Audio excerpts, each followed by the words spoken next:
아이고, 예. 아, 이게 또 리코딩 인 프로그레스가 이제 또 시작이네. 아이고, 죄송합니다. 에, 그, 제가 기계를 잘 못 만져서 죄송합니다. 이제 시작했고요. 아, 다시 대기실에 좀 입장을 해서 다행입니다. 여러분, 한참 제가 몇 번, 다섯, 여섯 번 제가 회의를 종료시키고 테스트하고 그러느라고 여러분 아마 놀라셨을 것 같습니다. 예, 죄송합니다. 예. 자, 이제 저희 화상회의를 시작해도 되겠네요. 우리 이준영 학생, 아까 출석을 처음에 불렀었는데, 다시 한번 불러야 될 것 같습니다. 송지연 학생, 예, 참가 중이고요. 김현주 학생, 에,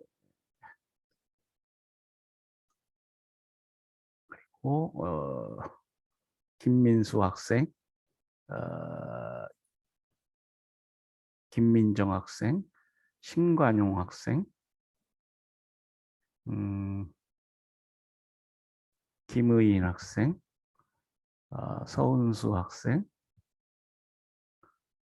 김정우 학생, 문주호 학생. 출석을 두 번 부르니까 좋네요. 민주희 학생, 어, 오예진 학생, 오경진 학생, 이지은 학생, 장민교 학생, 정효주 학생, 이진 학생, 진인가 이름이 진인가요? 이진인가요? 네, 최동희 학생, 홍현수 학생, 어, 이지훈 학생, 손모영 학생, 민주희 학생, 박수민 학생, 전호중 학생, 김민정 학생, 김민수 학생, 전태인 학생,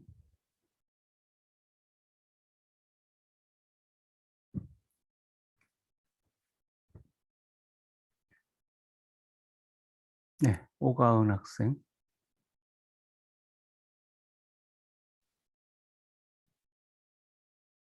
네, 참가자가 아까는 30몇 명인데, 잠깐만요. 제가 우리,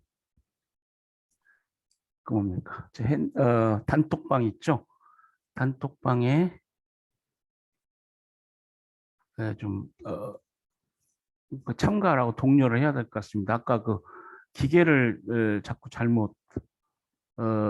기계가 잘못돼가지고, 한 다섯, 여섯 번 이게 종료를 반복적으로 했더니, 일부 학생들이 지금 나가버린 것 같습니다. 잠깐만 기다려 주세요.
네.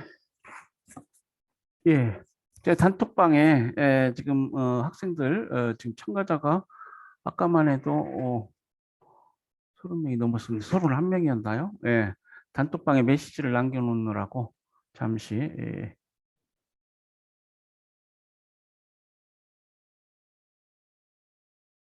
네, 전태인 학생 들어오시고요. 임유리 학생 들어오시고 임정현 학생 들어오시기 바랍니다. 네, 자, 한 학기가 시작되었습니다. 여러분 어떻게 첫 주 보내고 지금 2주 차인데요. 예, 학교에 잘 적응하고 계십니까? 예. 아마 제가 알기로는 대면 수업도 있고 비대면 수업도 있을 것 같은데, 예, 우리 학생들 입장에서는 뭐 한 학기 한 네다섯 과목 수강하지 않습니까? 어떻게 포트폴리오를 만들어서 아세요? 대면 강의하고 비대면 강의 일정 비율로 해서 하십니까? 아니면 대면 강의나 비대면 강의를 그냥 선호하고 계세요? 네, 그것도 이제 학생들 요즘 하여튼 지금 세상 자체가 이게 바뀌어가지고 온라인, 인터넷 이런 걸 많이 사용하고요. 뭐 특히 그 뭡니까 지금 이제 코로나 바이러스로 아주 특수한 상황이라 여러분하고 이렇게 특별한 방식으로 만나고 있습니다. 이진솔 학생 어서 들으세요. 에, 자, 우리 보면은 이번 학기 수강하신 학생들이 대부분 우리 법학과 아니 공공인재 법학과죠. 예. 법학과 학생이 일부 있고 경제학과 학생이 있는데 제가 단톡방 만들 때 이 법학과 공공인재 법학과는 저희 법사회대학이니까 이게 에, 모바일 폰, 핸드폰 번호가 예, 한국말로는 핸드폰이라고 그러죠. 핸드폰 번호가 조회가 돼요. 그런데 이 경제학과 학생 2명이 있는데 최동희 학생, 최하연 학생 수강 신청 정정 기간 중에 혹시 수강 신청을 정정했나요? 아니면 오늘 참석하고 계신지 모르겠네요. 김민지 학생 참석하시고요. 이 최동희 학생하고 최하연 학생 혹시 참석이 있으면은 우리 그 E클래스 사이버 강의실이 있죠. 거기 그 뭐 질의응답란이랄지 이뭐그 커뮤니케이션 어떤 그 채널이 있으니까요. 그걸 이용해서 자신의 모바일 폰 번호를 좀 남겨주셨으면 좋겠어요. 그러면 우리 단톡방에 초대를 할 텐데. 예, 최동희 경제학과 2학년 학생이네요. 최하연 경제학과 4학년 학생. 예. 아이고, 그래서 지금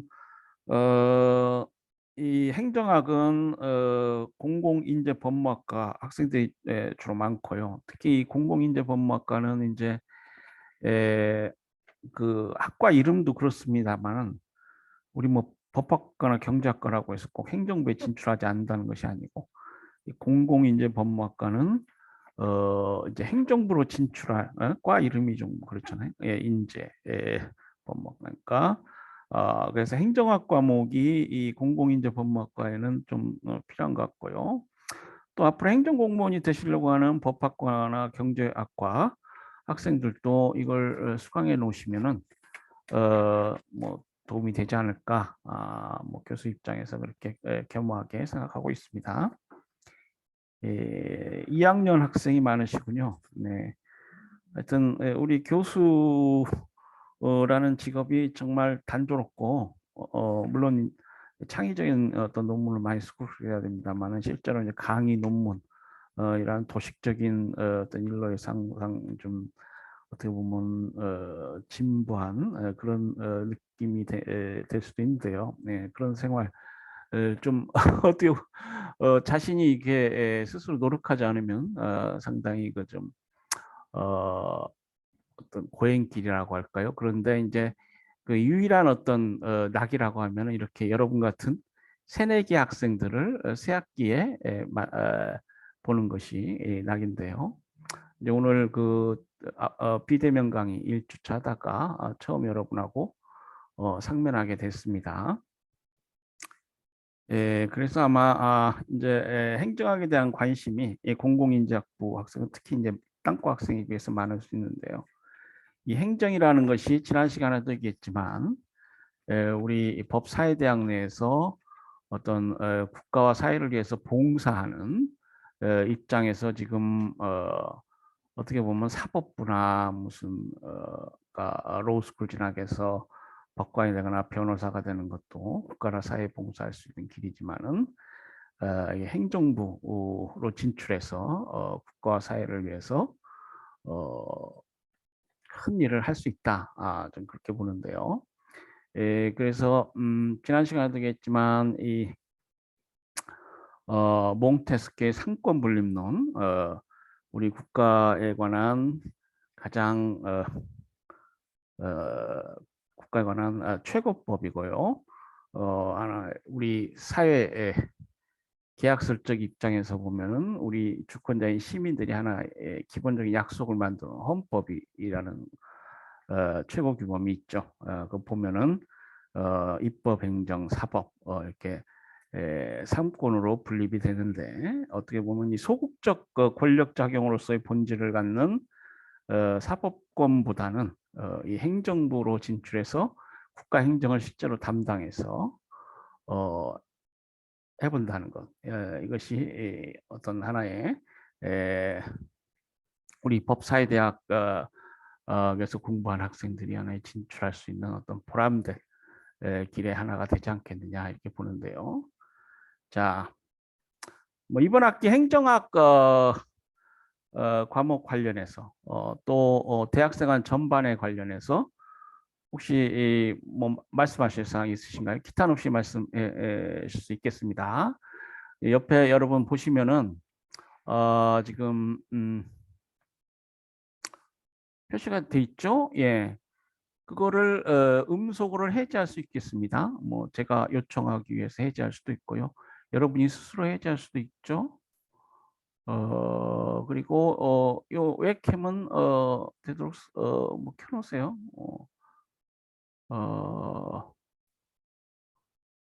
이 안 켜놓은 학생들이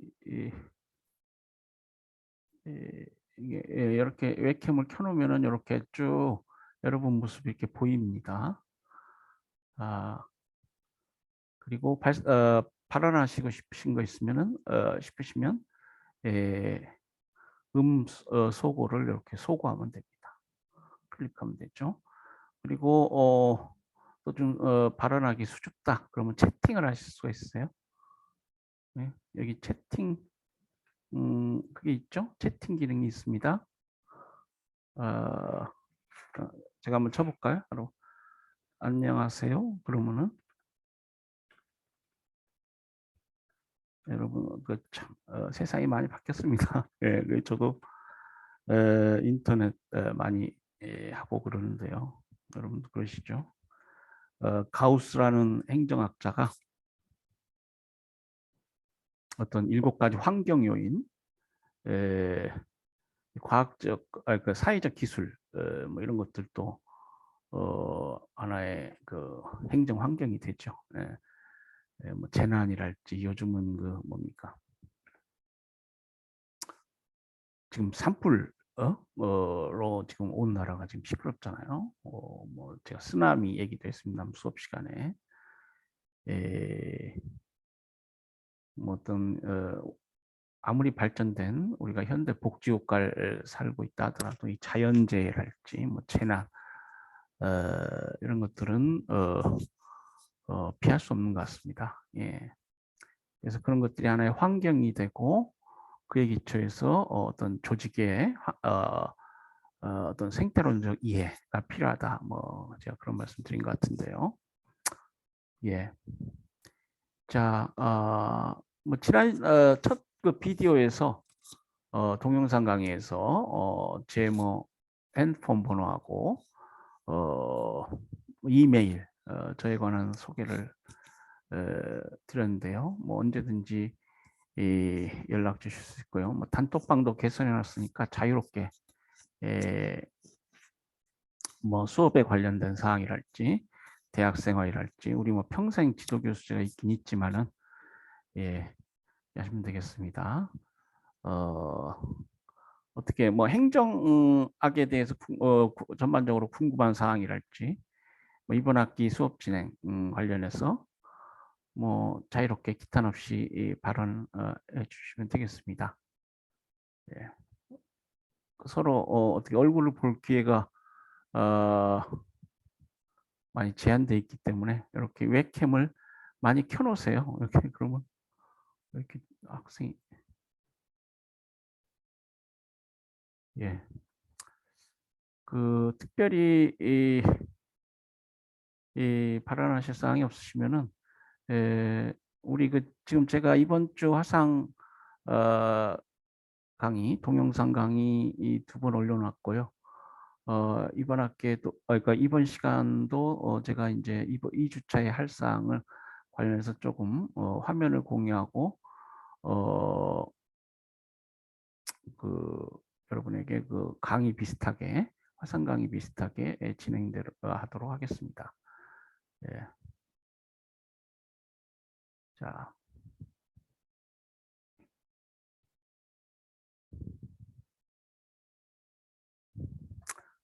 예. 그래서 보면은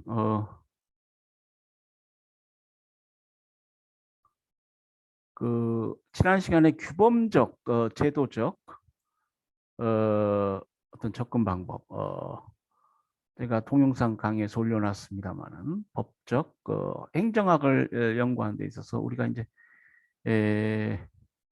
법과대학이기도 하지만은 이 규범적 제도적 접근 방식이 있다는 것입니다.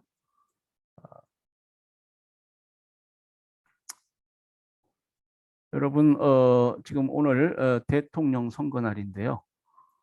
투표하셨나요? 우리 전라도 지역은 뭐 사전 투표율이 굉장히 높아서 다른 지역에 비해서 뭐 본투표 투표 지금 진행률이 뭐 적을 수밖에 없죠. 사전 투표를 다 했으니까. 근데 이번 우리가 이제 행정학을 공부하니까 하는 얘기인데 이 선거 관리도 하나의 행정입니다. 선거 관리 행정. 그래서 이 중앙선거관리위원회라는 기구가 헌법상 기구로 헌법에 들어와 있죠. 그래서 이번 그 사전투표 관리가 허술하다라고 해서 국민으로부터 욕을 많이 먹고 그러던데요. 나와서 해명도 하고 근데 이 선거관리 행정이 이렇게 부실한 이유를 잘 모르겠어요. 선거관리 예산이 부족한 면도 있죠. 과거 그 발전 국가론 디벨롭먼탈 스테이트 우리 발전 행정론 얘기했습니다만은 우리나라는 개발도상국이고 발전 도상에 있기 때문에 중앙 집권적이고 효율적인 어떤 정부가 필요하다. 선거 많이 하면은 비용만 많이 들고 국가 발전에 도움이 되지 않는다 이런 얘기들이 많이 있었는데 그래서 그런 말이 아직 남아 있어서 그런지 선거 관리 예산이 부족한지 뭐 삼립호빵에다가 표를 그 사전 투표표를 두기도 하고 그 굉장히 열악한 어떤 모습이 보여지고 있어요. 그러니까 우리 행정을 하는 사람은 이런 예산 뒤에 예산 관련해서도 얘기를 하겠습니다만은 이 예산을 좀 필요한 곳에 적절하게 그걸 우리가 이제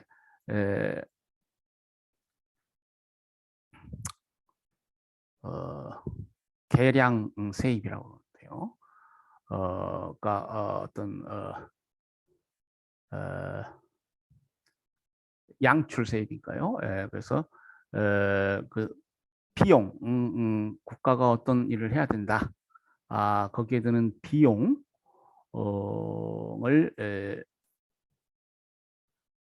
적절하게 배정하고 그에 필요한 어떤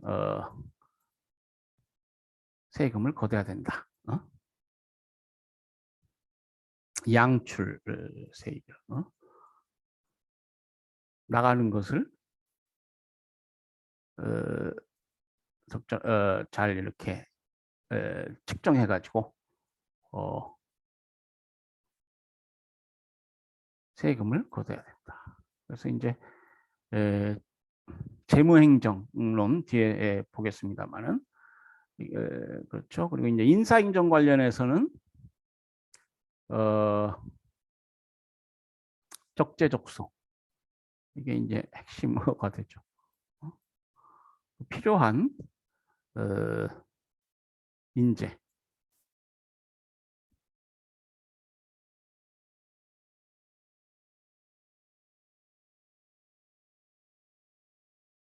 필요한 인재를 적절한 곳에 배치해야 한다. 적재적소.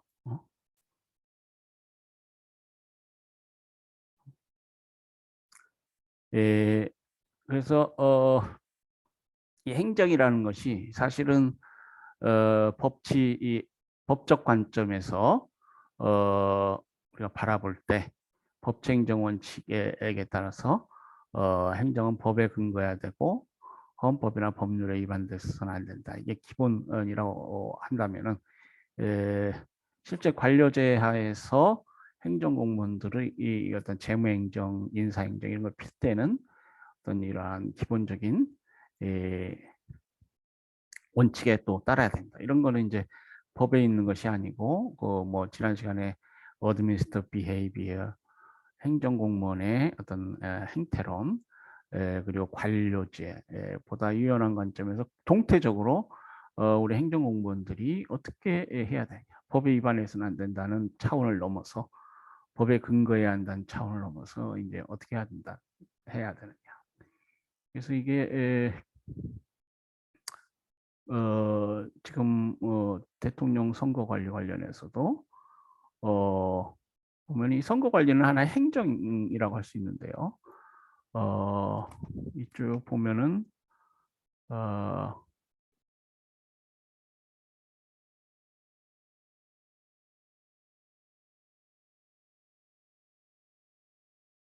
왜?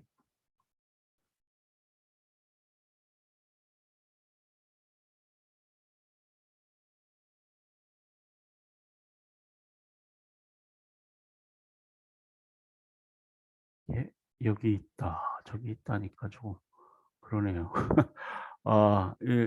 그 뭡니까? 주석 달기를 하면은 끄면은 이거를 이렇게 돌려야 돼. 쭉 내리면은 여기 이 행정 국무총리와 국무위원 있죠. 행정부가 있습니다. 행정각부가 있고 감사원, 법원이 있고 헌법재판소가 있고 제7장에 보면은 이 선거관리 이 부분이 있어요. 그래서 이제 이 중앙선거관리위원회는 그러니까 선거관리라는 헌법적 책무를 지닌 아주 중요한 기관입니다. 고전적 헌법화에서는 이런 기관들이 헌법에 들어와 있지 않죠. 어, 그, 그러니까 뭐 독일 지역에 있어서 또 원시적인 헌법적 성격의 규범들이 있었다. 그렇지만 이제 세계 최초의 헌법이라고 하면은 미국 연방 헌법을 드는데 이걸 우리가 고전적 헌법이라고 그러잖아요. 우리 헌법 시간에 여러분 들어보셨죠? 미 연방 헌법은 이제 고전적 헌법인데 에, 이 고전적 헌법은 근대 헌법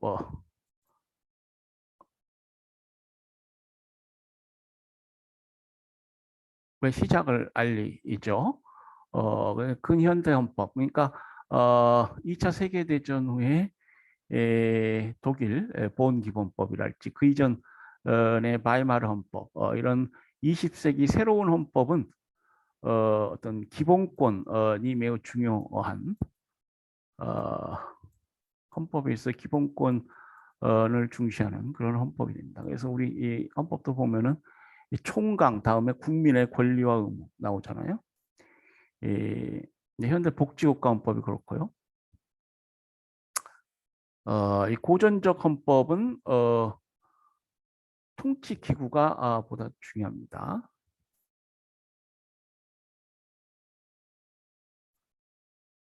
그래서 미국 연방헌법에 보면은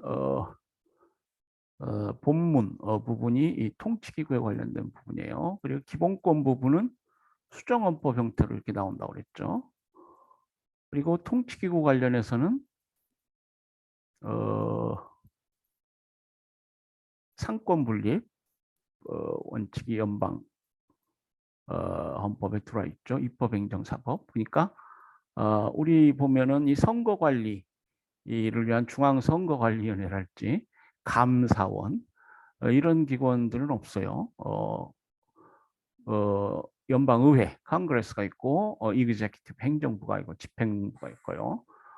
그리고 법원,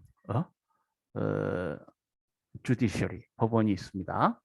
그래서 고전적 헌법하고 현대복지국가헌법은 또 이 어떤 성취기구 부분에 있는 기관도 이렇게 다를 수가 있습니다. 그래서 어떤 경우에는 뭐 오권 분립론, 사권 분립론 뭐 이렇게 얘기도 합니다.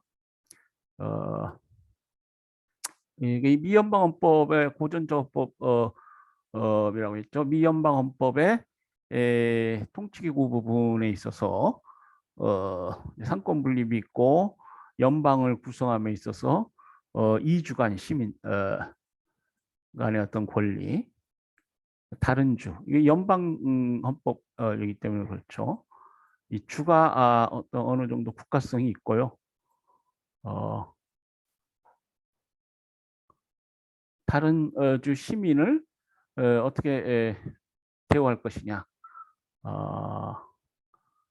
요거에 관련된 조항, 그리고 연방법 최고 조항, 뭐 이런 것들이 있습니다. 그래서 본문이 구성되어 있어요. 그래서 이렇게 현대복지국가, 요컨대 이 현대복지국가 헌법에서 볼 수 있는 이런 다양한 권력 그 분화가 이루어지고 있지 않다. 뭐 이런 얘기죠.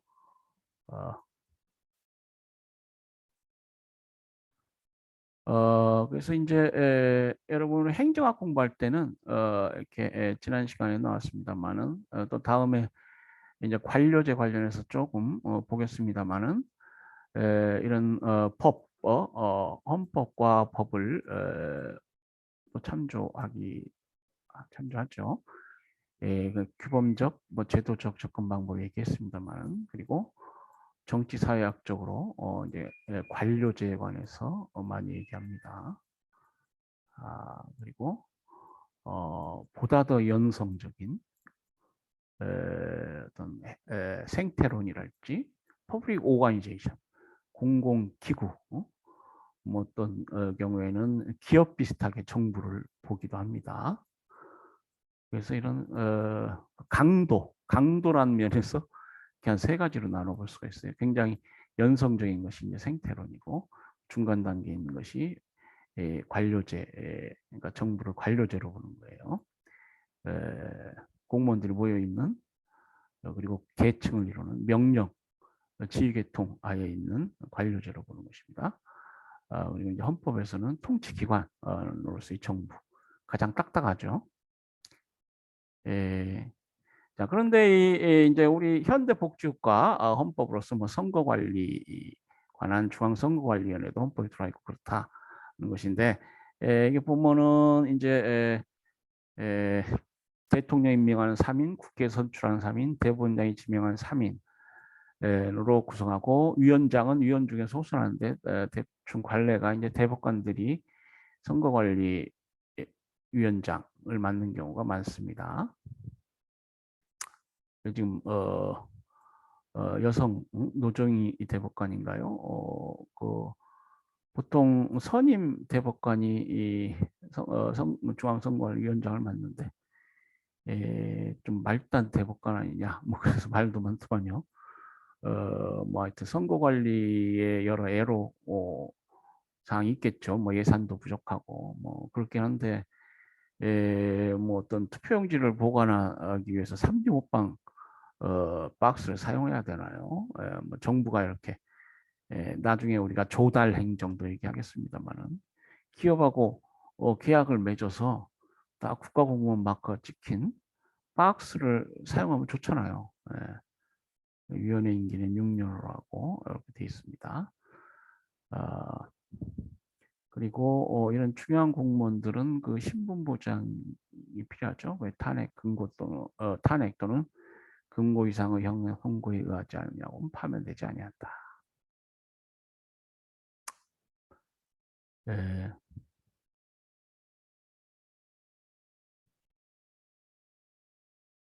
그래서 보면은 이제 선거관리관은 있고 우리나라는 또 어, 이원제의 어떤 사법 제도를 가지고 있죠. 그래서 일반 법원 을 중심으로 한 사법체계하고 헌법재판을 전담하는 헌법재판소가 이렇게 분리되어 있습니다.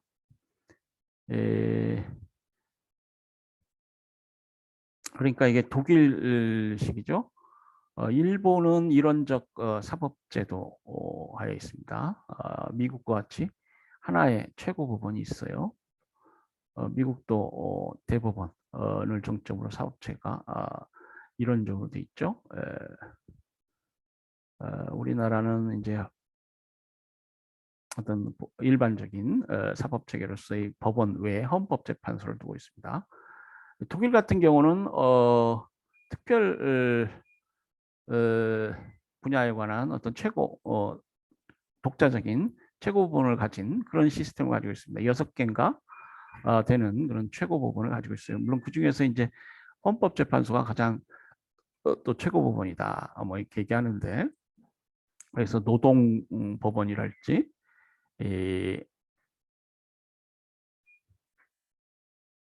행정법원이랄지 뭐 이런 특별한 분야, 특별한 분야를 전담하는 최고법원이 있죠. 어쨌거나 이런 다원적 사법 체계의 하나가 이제 우리나라입니다. 우리나라는 독일처럼 그렇게 다원적인 여러 최고법원을 가지고 있는 건 아니지만은 이 법원하고 이 헌법재판소로 이원화되어 있습니다. 그리고 이제 감사원 다 이런 것들이 이제 감사원이랄지 아까 그 선거관리위원회 법원이나 헌법재판소 외에 감사원이나 선거관리위원회는 우리가 지금 한 학기 공부하는 행정학 관련해서 행정적 성격의 권력 작용을 한다 이렇게 보는 것이죠. 그리고 이제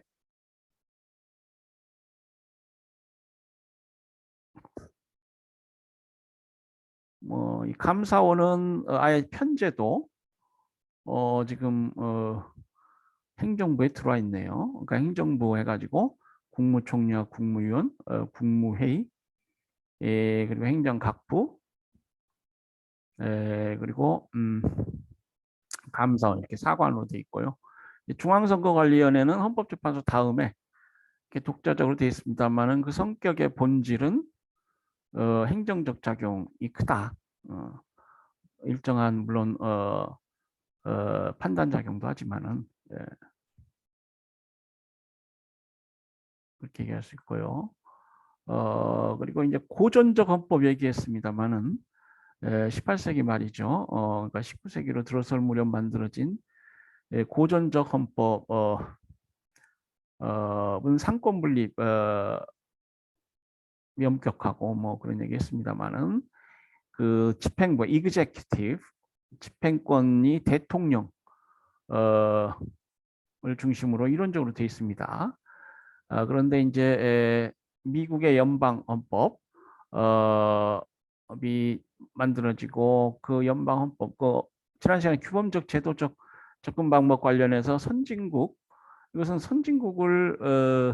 선진국의 뭐 헌법이랄지 법률을 맹목적으로 수입하는 경우가 많다 이런 어떤 비판적 관점에서 그런 얘기를 했죠. 사실 이제 지금 대부분 국가의 헌법 시스템이라는 것이 이 미국 연방 헌법을 모방한 대통령제 헌법이거나 아, 아니면 대통령제는 이제 미국 프랑스 식의 정부 형태라고 할 수 있습니다. Presidential System of Government라고 하는데요. 이제 영국에서 기원한 의회 중심의 의원 내각제 헌법 이런 것들을 뭐 수입해 가지고 지금 쓰고 있습니다. 우리나라는 지금 대통령제의 헌법이다. 뭐 굳이 이 분류를 해보자면 거기에 속한다 이렇게 보는데요. 뭐 제왕적 대통령제 로서 대통령의 권한을 줄여야 된다. 뭐 이렇게 얘기하는 사람들이 많이 있습니다. 그렇지만은 헌법 규범적으로는 이 집행부의 미국 헌법이 훨씬 더 대통령 권력이 강하다 이렇게 얘기할 수가 있어요. 그래서 이 미국의 내각 회의는 자문적 성격의 기구밖에 안 됩니다. 그러니까 모든 행정적 결정은 원칙적으로 대통령이 책임하에 이루어지게 돼 있어요. 그러나 지금 우리나라 헌법을 보면은 뭐 제왕적 대통령제다 어쩌나 해도 지금 국무총리와 국무위원 관련한 요 부분이 있고요. 또 이 국무회의가 어떤 심의기구로서 어느 정도 대통령의 행정권 행사를 견제할 수 있습니다. 그런 측면에서 보면은 뭐 꼭 규범적으로는 법제적으로는 뭐 제왕적 대통령제라고 하기 뭐하죠. 그러니까 이제 중요한 것은 그 헌법을 어떻게 운영하느냐죠. 왜 미국에서는 뭐 별 그런 말이 없는데요. 실제로 제도적으로는 미국 대통령이 훨씬 헌법 체계 내에서 우리나라 대통령보다 권력이 셉니다. 그래서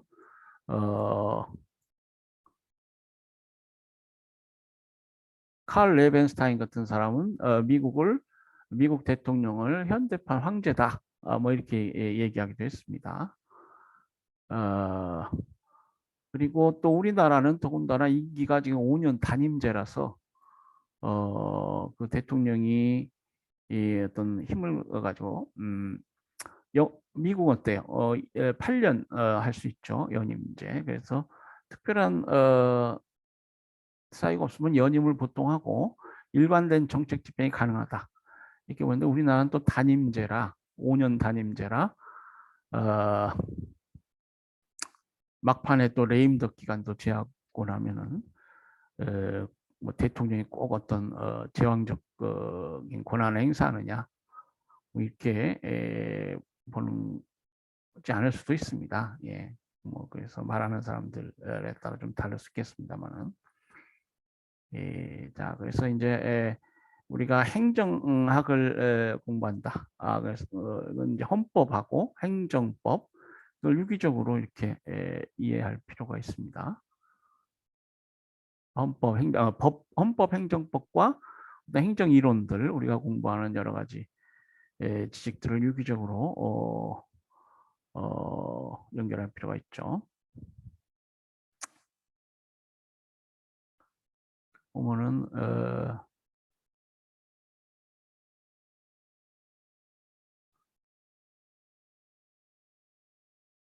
정부라고 해서 대통령 있고 그래서 이 편제도 조금 다르죠. 미국은 그냥 이그제큐티브 이렇게 돼 있는데 이 장이 우리나라는 대통령과 행정부가 이렇게 분리되어 있습니다. 여러분이 혹시 나중에 행정공무원이 되신다 하면 뭐 문제가 생겼을 때 이 헌법 법률 많이 찾아보셔야 될 거예요. 그래서 미리 한번 연습을 해보는 겁니다. 우리 보면은 이제 대한민국 헌법은 이제 전문이 있고요. 이 전문은 뭐 헌법 핵적 부분이다. 물론 이제 그것이 법으로서 규범력이 있느냐, 뭐 학자들 간에 다툼이 있습니다만은,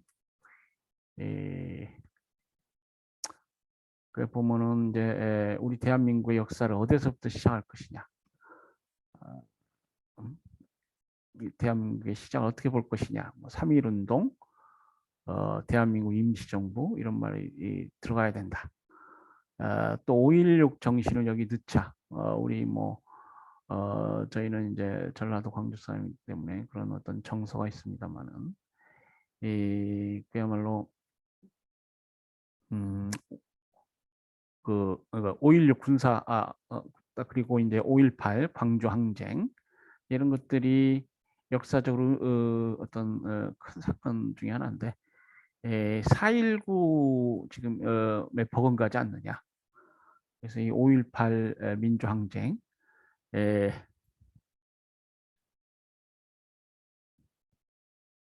네, 또 대기실에 우리 아이패드 학생 들어오세요. 네, 이뮤리 학생, 예, 반갑습니다. 아, 그래서 5.18 민주항쟁을 넣어야 된다. 심지어는 그 박근혜 대통령 탄핵 관련해서 2019년인가요? 뭐그 촛불 시위가 있었죠. 그것도 헌법 전문에 넣어야 된다. 뭐 이렇게 주장하는 사람도 많이 있는데요. 어, 또 이제 법학적으로 그것이 이제 규범력이 있는 것이냐, 이건 학자들 간에 좀 다툼이 있고요. 뭐 법 실증주의를 강조하는 박일경 교수님 같은 분은 그 규범적 효력을 인정하지 않고 어, 자연법적 입장에 있는, 그리고 헌법 해결할지 근본 규범 뭐 이런 것들을 강조하는 헌법학자들은 헌법 전문에 헌법 전문은 오히려 구체적인 조항보다도 최고 규범이 된다, 이렇게 보는 사람도 있고요. 우리 헌법 체계는 이제 1장 총강이 있고, 이 총강 부분은 말씀드린 대로 고전적 헌법에서는 볼 수 없는 그런 부분입니다.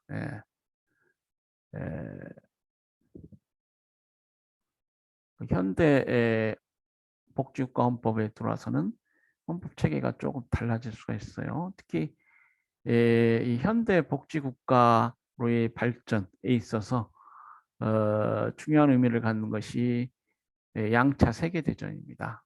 양차 세계대전의 발발 그리고 그 종전으로 인해서 그 이전과 그 이후에 세계 정치 경제적 질서가 많이 달라지죠. 그러니까 2차 세계대전이 끝나고 유엔도 만들어지잖아요.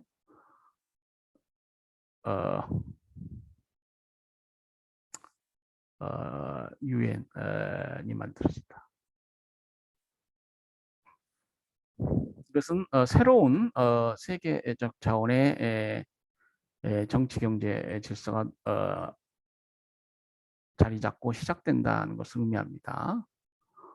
어,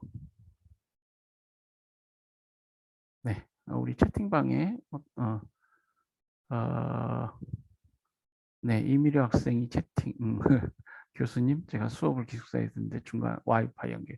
네, 아이고 저도 한참 기계치입니다. 노래를 못 부르면 음치라고 그러고 요즘은 기계를 잘못 다루면 기계치라고 그러는데 예, 괜찮습니다. 그래서 이제 이 새로운 세계 정치 경제 질서의 초석이 놓이게 되고 독일에서는 1949년에 본 기본법이 만들어지게 됩니다. 기본법은 헌법이죠. 뭐 헌법, 기본법 같은 베이식 로, 독일 말 그룬트로움이라고 그러나요?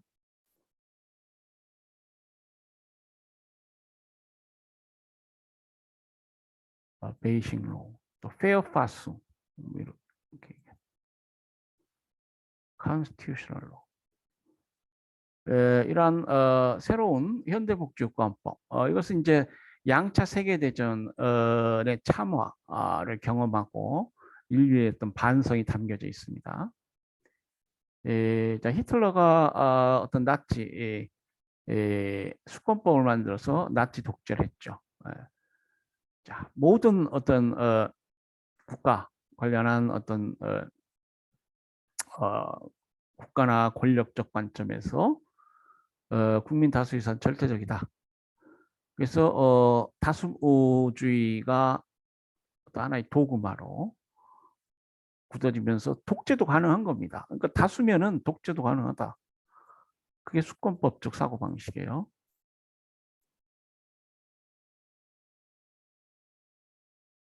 견제라는 게 없어질 수 있습니다. 우리 사적 시장 영역에서 독과점이 이루어지고 뭐 앨런 머스크인가요? 세계 최대 부자들 있죠. 몇몇 세계 최대 부자에게 부가 집중된다. 그건 사적 시장 영역이니까 뭐 그렇다 하더라도 우리 공적 영역인 정부에서 어, 일정한 국가적 정서하에서 독일 제국의 어떤 어, 위대함을 전 세계에 떨쳐야 된다.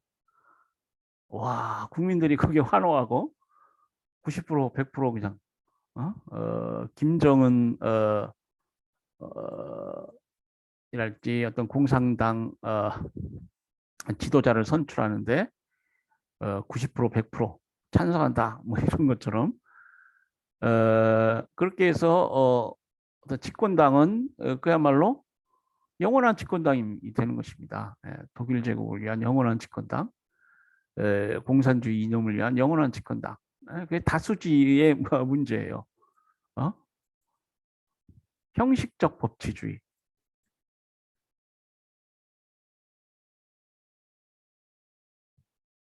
아주 논리적으로 맞잖아요. 다수. 어? 그리고 그 다수가 만든 법, 수권법. 이건 히틀러의 독재의 기반이 되게 됩니다.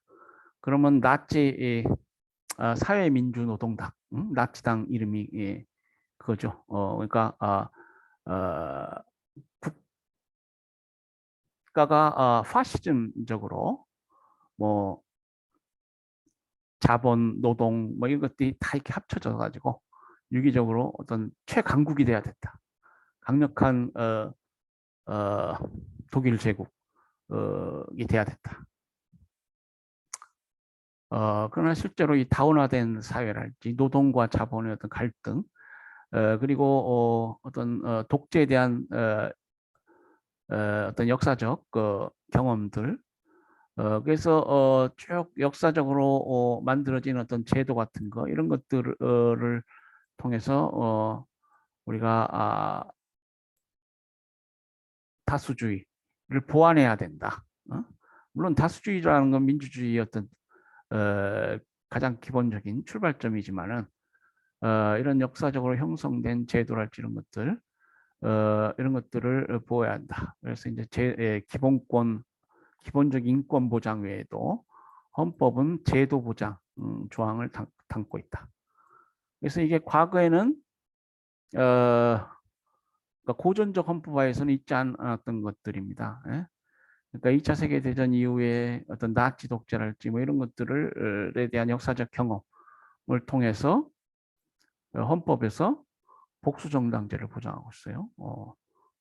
어, 그래서 여러 가지 국가가 뭐 여러분 지금 우리 행정학 공부하고 있습니다만은 여러 가지 행정적 어떤 수단을 동원해서 정당을 육성해야 됩니다. 그래서 정당을 지원하기도 하고 여러 정당을 지원해서 서로 견적해 하도록 해야 돼요. 아니면 제2의 뭐 히틀러와 같은 시대와 같은 일이 벌어질 수 있다는 것이죠. 예? 그리고 이제 정당은 그 목적 주권 활동이 민주적이어야 하며 국민의 정치적 의사 형성에 참여하는 데 필요한 조직을 가져야 된다. 반민주적 정당은 뭡니까? 해산되게 돼 있어요. 헌법재판소에서 해산을 그러니까 정부가 그 해산 제소권자가 정부예요. 우리 국무회는 제소할 수 없습니다. 그래서 정부가 보기에 이 유연적 성격의 반민주적 정당이다. 우리 헌법상의 민주 기본 질서를 부인한다. 그러면 그 해산을 제소하고 헌법재판소 심판에 의해서 해산되도록 되어 있습니다. 그래서 이렇게 이 헌법이라는 것은 기본적으로 시민 주권, 시민이 주인인 나라, 관련한 최고법이기 때문에 시민 주권의 유예가 되지 않도록 이게 권력 간 또 제도 간 견제와 균형을 이루게 하고 있어요. 그리고 그것은 시민 주권이라고 해서 무조건 다수주의가 아니다 하는 것입니다. 그 다수주의가 그 출발점이긴 하지만은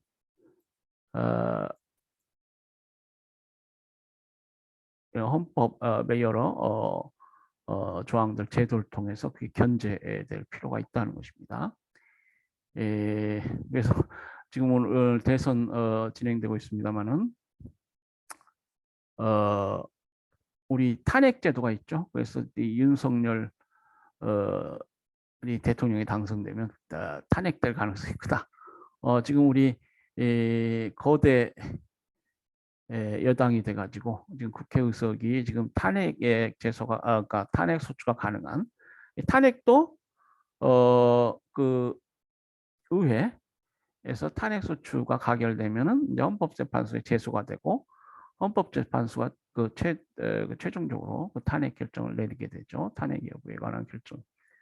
그래서 이런 것들이 다 이제 어떤 우리 시민 주권과 민주주의를 위해서 필요한 것들입니다. 독재 권력은 액통경이 얘기했듯이 언제든지 남용될 수 있다는 것이죠. 그래서 지난 시간에 이미 고전적 헌법서부터 미국은 양원제랄지 상권분립제, 의회 권력도 이제 분립해가지고 양원제로 하고 있고요.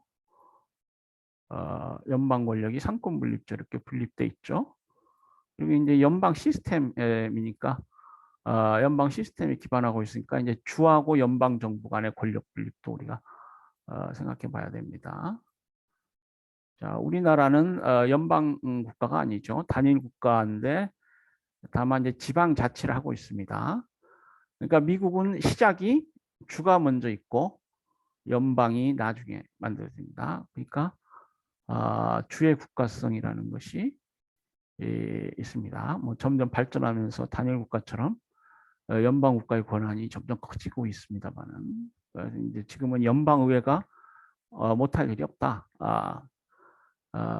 뭐 이렇게 얘기하고 있습니다만 주와 연방 간의 어떤 권력 분립이 헌법에 들어가 있어요. 우리나라는 이제 나중에 지방행정 관련해서도 얘기를 하겠습니다만은 지방자치제도로 헌법에 두고 있다가 이 헌법 조항만 있었고 실제로 지방자치 제도가 뭐 실현되었다 이렇게 볼 수 없습니다. 지방의회 의회의 구성도 한참 늦게 이루어졌고 어쨌거나 우리나라는 중앙정부가 먼저입니다. 그래서 중앙정부의 감독 통제에 관한 권한이 훨씬 중요한 의미를 갖고 있죠. 자, 그래서 이제 정당제 관련해서도 얘기했고요. 그다음에 국제평화주의 관련해서 이 국제법 이거 존중해라 이 말이죠. 그러니까 이게 다 1, 2차 세계대전 에 대해 어떤 반성을 담은 그런 조항들입니다. 그리고 공무원은 국민 전체에 대한 봉사자다. 독재자가 되면 안 된다 이 말이에요. 국민에 대해서 책임을 져야 한다. 그러니까 2차 세계대전을 해서 얼마나 많은 유태인이 희생이 되고 비인간적인 행위라고 해서 독일 국민이 어떤 범세계적으로 멸시를 받고 뭐 이런 것들 이게 현대 복리국가 헌법을 만들게 된 어떤 배경이 되는 것이죠.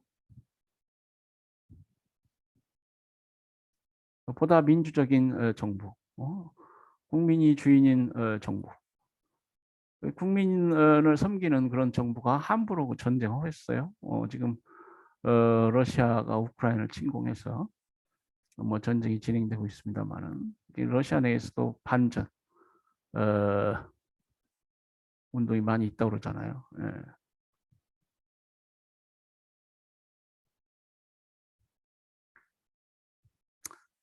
예.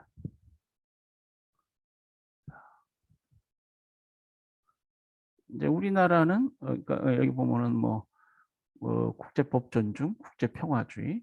우리나라는 또 고유한 어떤 어, 환경 조건이 있죠. 예. 남북 분단 상태에 있습니다. 그래서 대한민국은 통일을 지향한다.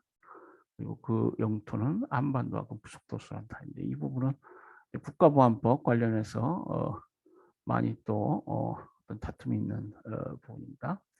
자, 그래서 이제 현대복지국가 헌법들, 물론 이제 프랑스 헌법 같은 그러니까 프랑스 인권서는 그러니까 프랑스 대혁명이 발발하면서 어떤 봉건 이제 앙샹 레짐이 무너지고 어, 어, 결국 프랑스 인권 선언이 채택되죠. 지금 유엔이 채택한 뭐 인권 선언도 뭐 그러한 맥락에서 이해할 수 있겠습니다만은 이 고전적 차원에서도 이 국민의 권리와 의무는 이제 프랑스 인권 선언을 보게 되면은 상당히 중요한 의미를 가져요. 그리고 미 연방 헌법이 만들어지기 전에 뭐 버지니아주 인권 장전이랄지 뭐 이런 것들을 보면은 국민의 기본권 이것이 상당히 중요한 의미를 그 당시 가지고 있었다 이렇게 볼 수 있습니다. 근데 이제 연방 헌법을 최초에 세계 최초의 고전적 헌법으로 봤을 때 통치기관이 먼저 나온다는 것인데 현대 복리국가헌법에서는 대부분 이 국민의 권리와 의무가 이렇게 먼저 나오게 됩니다. 그래서 행복추구권이랄지 쭉 우리 국민의 자유권적 기본권, 뭐 청구권적 기본권, 생존권적 기본권. 그래서 이제 뭐 거주 이전의 자유랄지, 신체의 자유랄지 이런 네가티브 리버티. 지난 시간에 얘기했죠. 어떤 통치권을 행사하면서 함부로 시민에게 자유를 침해하지 않아야 된다. 규제하지 말아야 된다. 이것이 네가티브 리버티라면은 이제 보면은 쭉 보면은 모든 국민은 근로의 권리를 가진다 할지 근로 조건의 향상을 위하여 자주적인 단결권, 단체 교섭권, 단체 행동권을 가진다. 인간다운 생활할 권리를 가진다. 이런 생존권적 기본권 영역에서는 이제 파저티브 리버티. 그러니까 자유라는 게 뭐예요? 뭘 사람답게 자신이 주체가 돼서 뭘 할 수 있다라는 것이 자유잖아요. 그러니까 과거에는 이걸 규제하지 않는 것, 사람을 자유롭게 방임해 놓은 것, 자유방임주의 국가라고 그랬죠. 그러면 자유다 이렇게 봤는데 이 현대사회에서는 여러 어떤 어, 그 차원의 장애인들이 많이 있다는 것입니다. 그리고 그것이 국가와 사회가 책임져야 될 것이다. 성격의 것이다. 부익부, 빈익부 현상이랄지. 그렇기 때문에 국가가 이걸 보조해가지고 자유롭게 해야 한다. 그것이 지난 시간에 얘기한 파저티브 리버티, 적극적 자유입니다. 가만히 놔두면 사람다운, 인간다운 생활을 할 수가 없어요. 자유로운 사람이라고 할 수 없죠.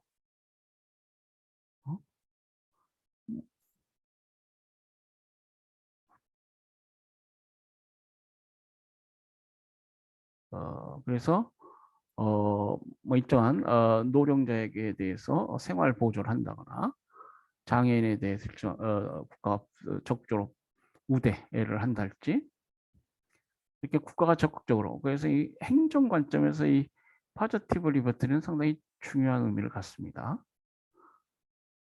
그래서 개인의 자유를 진작시켜야 된다는 것이죠. 그리고 건강하고 쾌적한 환경에서 생활할 권리를 가진다.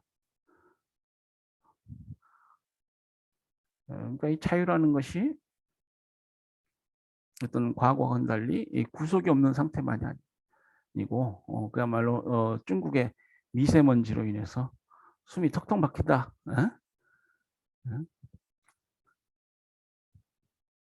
환경 오염으로 인해서 사람이 인간답게 살 수가 없다. 쾌적한 환경에서 생활할 수 없다. 그러면은 그게 자유롭지 않다고도 볼 수 있는 것이죠. 자유로운 상태가 아니라고 볼 수 있습니다. 그러니까 새로운 자유관념이 이제 현대복지국가에서 만들어지는 것입니다.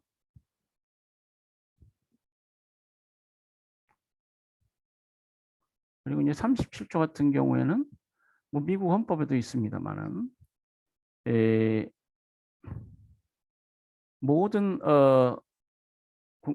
국민의 자유와 권리는 헌법에 열거되지 않은 이유로 경시되지 아니한다. 그러니까 지금 여러 국민의 기본권들이 열거돼 있습니다만은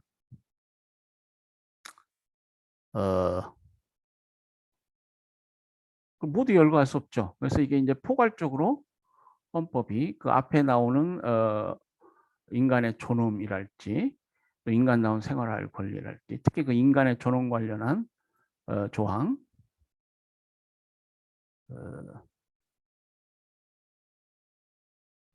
기본권 관련한 기본권에 핵이 되는 조항이라고 우리가 보통 보죠.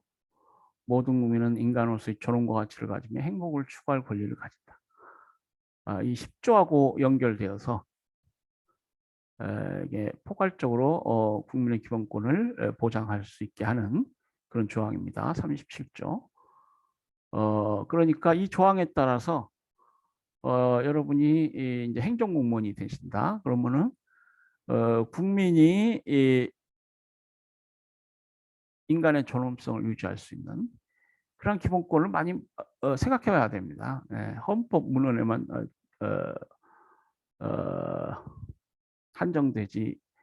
한정돼서는 안 되고요. 근데 어떤 사람은 죽을 권리를 얘기합니다. 안락사랄지 이런 것들은 헌법에 열거되어 있지 않지만은 어떤 행복 추구가 한 예가 될 수 있다. 고통을 받으면서 그 연명하는 것 이게 과연 인간이 존엄한 존재로서의 인간이라고 할 수 있느냐? 자, 그 만약에 그 산소호흡기로 연명하고 있는데 그걸 함부로 떼어버리면 뭐예요? 살인죄로 처벌받아야 되잖아요. 네?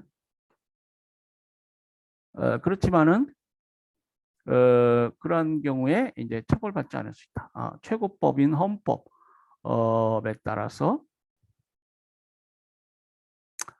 죽을 권리가 인정이 되고 그러한 법은 그러한 한도 내에서 위헌적이다. 살인죄를 우리가 그렇게 해석해야 한다랄지 뭐 이런 식으로 헌법의 규범 통제적 기능을 이용해야 됩니다. 그러니까 행정공무원들은 이 헌법 법률, 특히 헌법을 항상 생각해 봐야 돼요.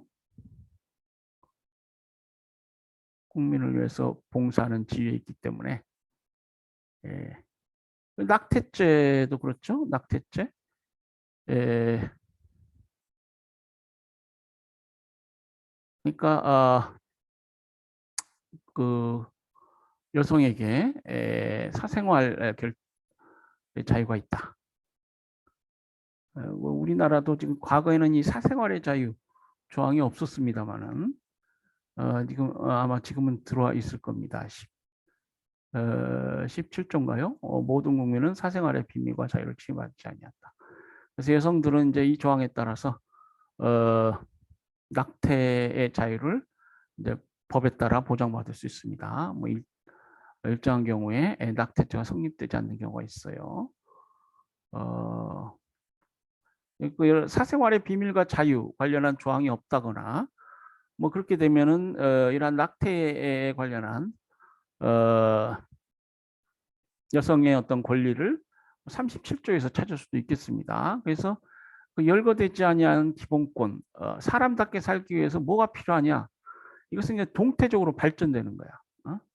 꼭 이렇게 여기 몇 개 조문에 한정되어 있는 게 아니에요. 그래서 아까 그 10조하고 요 37조는 매우 중요한 조항입니다. 그래서 헌법의 어떤 동태적 성격을 여실하게 담고 있는. 그러니까 인터넷 시대의 어떤 잊혀질 권리. 여기 없어요. 구체적인 조항이 없죠. 그러니까 이제 사회가 발전하면서 과학 기술이 발전하면서 인터넷 을 하게 되고 뭐 인터넷을 통해서 정신적으로 어떤 뭐 그 외상이라고 그러나요? 예, 뭐 상처를 입는다면 잊혀질 권리를 통해서 어떤 인간의 존엄성이랄지 인간다운 삶을 보장할 수 있잖아요. 그래서 그런 거랄지. 예, 그래서 이제 37초가 의미를 갖게 됩니다. 그래서 뭐 헌법재판소 재판관, 뭐 법관, 사법관들은 물론이고 이 헌법이라는 것은 행정공무원을 비롯해서 모두 준수해야 된다. 그렇다면 항상 그 공직에 있을 때는 이렇게 옆에 두고 생각해봐야 됩니다. 이 헌법 지난 시간인가요? 얼핏 얘기했습니다. 뭐 헌법의 최종 해석자가 이제 연방 시스템에서 대법원, 미 연방 대법원이라고 하실 때, 이제 미국 내에서도 사실 그런 다툼이 있어요. 그래서 이제 뭐 링컨 대통령은 대통령이 헌법 의 최종적 해석자로서 그 역할을 한다. 결국 이제 남북 전쟁으로 나아갈 수밖에 없었기 때문에 주와 전쟁을 벌일 수밖에 없기 때문에 뭐 그런 얘기를 할 수밖에 없는 상황이죠. 그러니까 이제 그런 다툼이 있는 경우도 있지만은 또 무사안일하게 자신은 공직에 있고 헌법과 아무 상관이 없다는 듯이 행동하는 것은 참 무책임한 겁니다. 그래서 이제 행정학을 또 학문적 관점에서 바라볼 수도 있지만 이렇게 규범적인 관점에서 제도적인 관점에서 생각해 볼 수도 있다는 것이죠.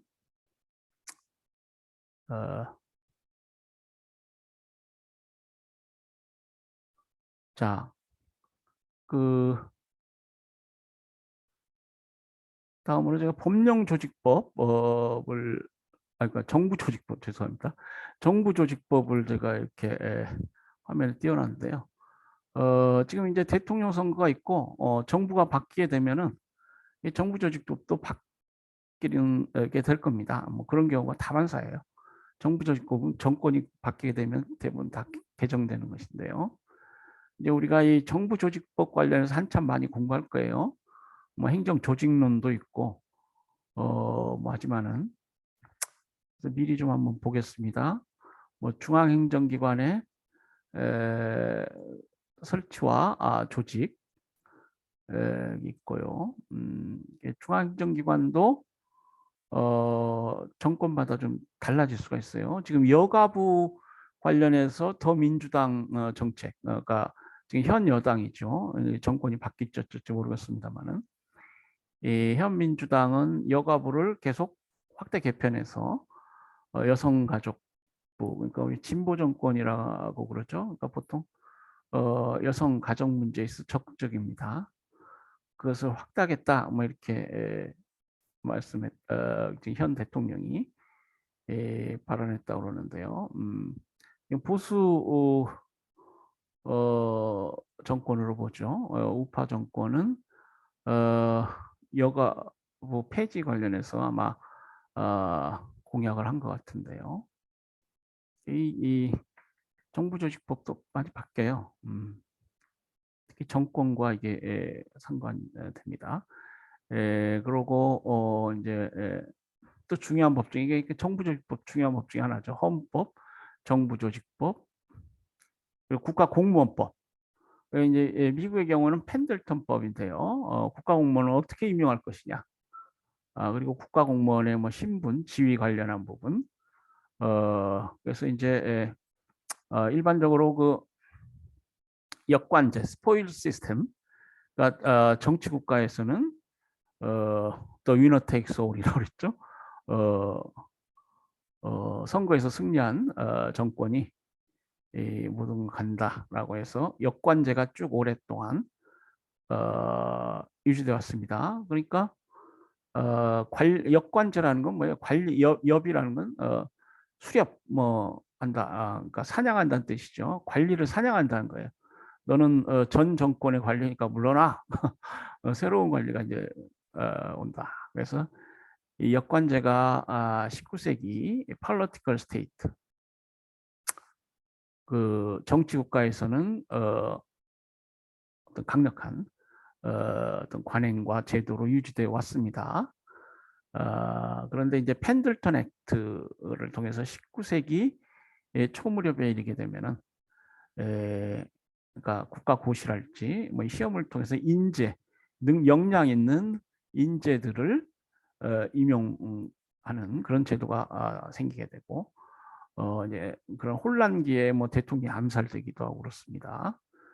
그러니까 이제 우드로 윌슨이 어떤 이제 새로운 정부가 정부가 해야 될 일이 많아졌다. 자본주의 사회가 이제 어떤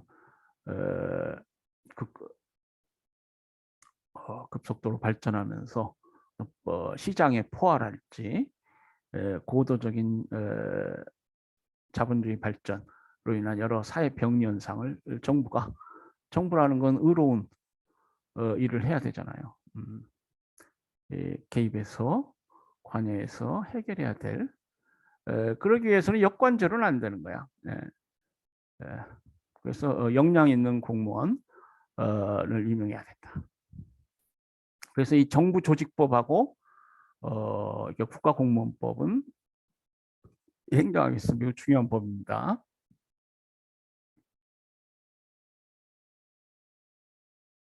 보면은 법무부는 뭐하는 부서인가 뭐 이런 것들이 나와 있죠. 국무조정실 보면은 행정각부가 있습니다. 지금 현 정부조직법에 따르면은 18개 부처가 있어요. 기획재정부서부터 시작해가지고 쭉 중소벤처기업부까지.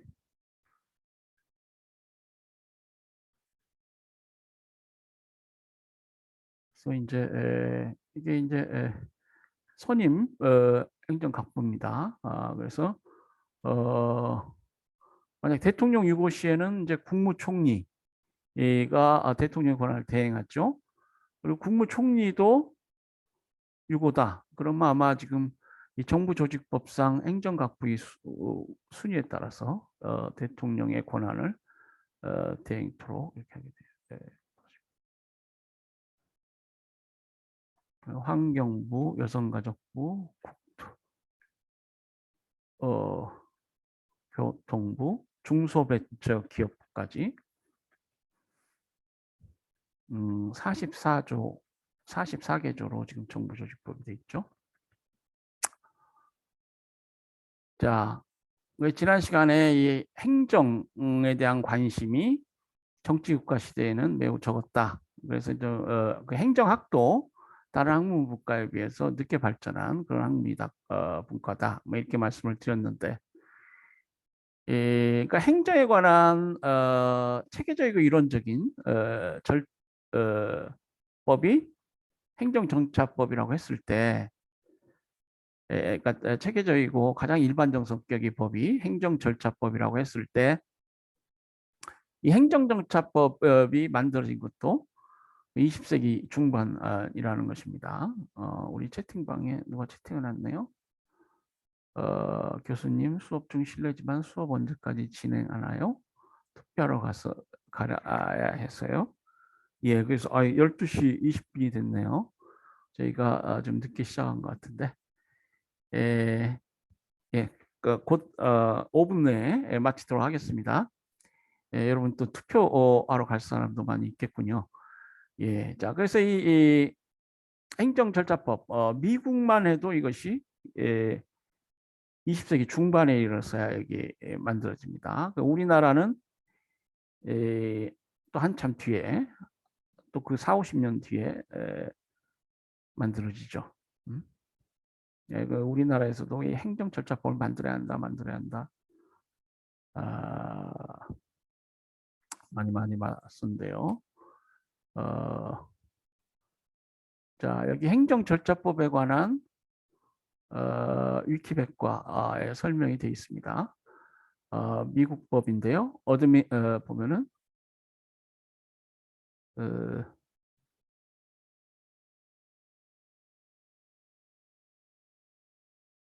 자, Administrative Procedure Act. 여기 보면 이게 스태츄트란 뜻이죠. 미국은 판례법 국가래 가지고 어떤 의회 제정법은 이제 공법 영역에 관련해서 많이 있고요. 사법 영역에서는 이제 좀 제한적인데, 물론 이제 미국의 경우에도 판례법까지만 이런 제정법이 많이 발전돼 있어요. 특히 공법 영역에서. Enacted June 11, 1946 is the United States Federal Statute. 미국 연방의회가 제정한 법이다. That governs the way in which administrative agencies of the federal government of the United States may propose and establish regulations. 어떤 규칙을 제정하고 grant U.S. federal courts oversight of all agency actions. 모든 어떤 행정 부서의 행정 행위를 사법부가 통제할 수 있도록 만든 법이다.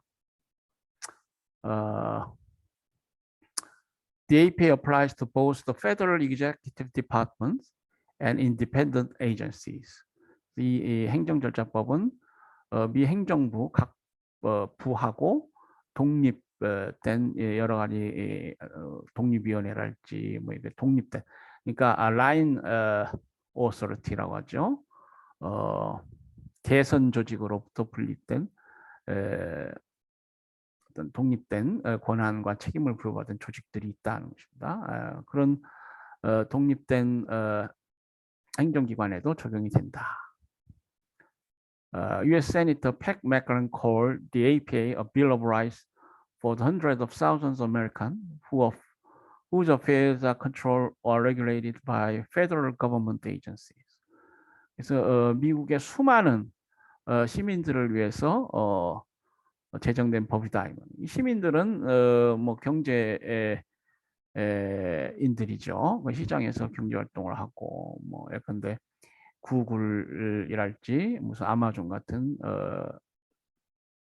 빅테크 큰 그 테크 기업들 정부로부터 많은 규제를 받습니다. 그것이 이제 공정하지 못하고 헌법이나 법률에 위반되면은 법원에서 다투죠. 그래서 이 행정 절차가 위반되었느냐 이런 문제도 있을 수 있습니다. 그래서 행정절차법이 그런 의미를 갖는다. 뭐 이런 설명이 되어 있습니다. 1946년 비교적 늦게 제정된 법이라는 것이죠. 그래서 우드로 윌슨이 행정을 우리가 연구하고 또 대학에서 가르치고 국가가 이렇게 관심을 가져야 된다. 라고 말한 후 한참 지났어야 또 이렇게 Administrative Procedure Act가 제정이 되게 됩니다. 네, 오늘 뭐 문제를 조금 시간이 나면 풀어볼까 했는데요. 우리 공무원 시험 준비하는 학생들도 많이 있죠. 다음 시간으로 미뤄야 될 것 같습니다. 시간이 너무 지난 것 같습니다. 예, 죄송합니다. 우리 또 채팅방.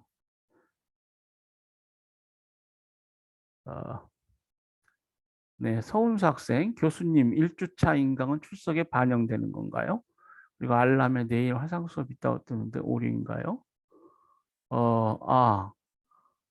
내일 법과행정 화상 수업이 있습니다. 화상 대면 회의가 있는데 법과행정을 들으시면은 내일 참석하시고요. 우리 그 수강 신청 정정 기간 중에 뭐 수강 신청을 정정했다거나 뭐 특별한 사유가 있는 경우에 1주차 출석은 반영되지 않습니다. 네. 예, 제가 잠깐만 요걸 서운수 학생인가요? 제가 써놔야 되겠다. 예, 서운수 학생한테 제가 개별적으로 연락하도록 하겠습니다. 예, 자, 여러분 이번 첫 번째 화상 대면이 있었는데요. 뭐 특별한 질문 사항 없으시면은 여기서 수업을 마치도록 하겠습니다. 뭐 있으신가요? 예, 예, 그러면 화상회의에 참석하시라고 수고하셨습니다. 네, 고생하셨습니다. 네, 선거 안 하신 분은 선거도 하시고요. 네, 즐거운 휴일 되시기 바랍니다. 네, 안녕히 계세요. 감사합니다. 네.